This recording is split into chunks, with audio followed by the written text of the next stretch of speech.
my higher self.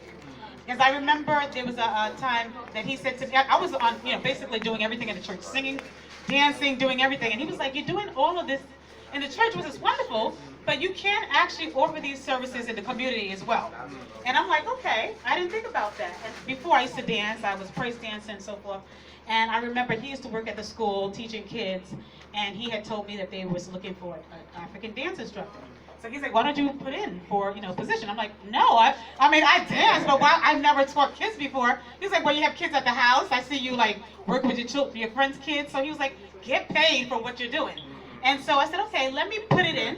And that was my first experience actually utilizing my gifts, monetizing my gift. So from that experience, I was able to teach children for, I say, last 15 years teaching dance, African praise dance, as well as introduce drama classes. And I am grateful for him because a lot of times he has exposed me in terms of networking and meeting different people. And for example, I remember. Now I was like when I tell you I was a church girl 3-4 times out of the week. I would not miss a Sunday for nothing. He invited me to go to this conscious event, and he invited me to go to this event. And it was on a Sunday. I'm like, I don't hold on. I don't leave. I don't go nowhere on no Sunday. I go to church on Sunday. So he was like, come out to the event.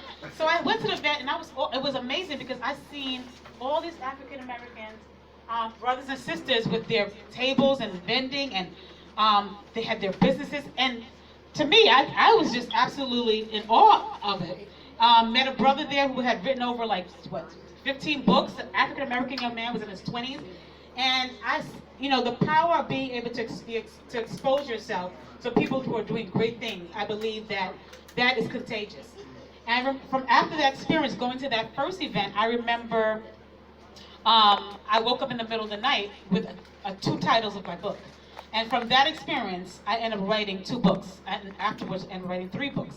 From there, also, I remember us he invited me to a networking event. I really didn't want to go.